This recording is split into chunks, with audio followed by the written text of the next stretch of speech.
സ്ഥാനത്തെ തിരുവനന്തപുരത്ത് സ്ഥാനാർത്ഥിയാക്കുന്നതിനായി ഇന്നലെയും ഇന്നുമായി തിരക്കിട്ട ചർച്ചകളാണ് സംസ്ഥാനത്തെ RSS നേതൃത്വം ഡൽഹിയിൽ RSS ദേശീയ നേതൃത്വവുമായി നടത്തിവന്നത്.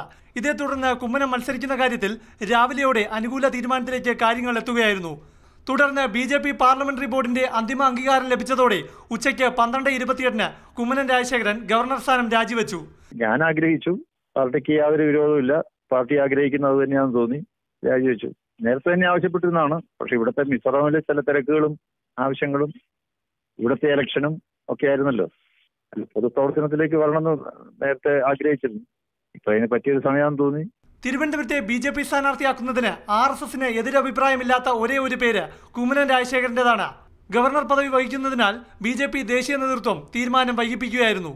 അടുത്തയാഴ്ച എപ്പോൾ വേണമെങ്കിലും തിരഞ്ഞെടുപ്പ് പ്രഖ്യാപനം ഉണ്ടാകാമെന്നിരിക്കെ ഇന്ന് തന്നെ ഗവർണർ പദവി രാജിവെക്കൽ അനിവാര്യമായി. കുമ്മനത്തിന്റെ പേര് വോട്ടർ പട്ടികയിലുള്ള പടിഞ്ഞാറക്കോട്ടയിലെ 77-ാം നമ്പർ ബൂത്തിൽ നിന്ന് വോട്ടർ പട്ടിക വിവരങ്ങൾ രാവിലെ RSS നേതൃത്വം ശേഖരിച്ചിരുന്നു. തിരുവനന്തപുരത്തെ ജീവൻ മരണ പോരാട്ടത്തിൽ വിജയിക്കാൻ തങ്ങളുടെ പ്രചാരകനെ വിട്ടുകിട്ടണമെന്ന RSSന്റെ ആവശ്യം നിസ്സാരമായി തള്ളാൻ BJP കേന്ദ്ര നേതൃത്വത്തിന് കഴിയുമായിരുന്നില്ല. പ്രശാന്ത് കൃഷ്ണ, മാതൃഭൂമി ന്യൂസ്, തിരുവനന്തപുരം.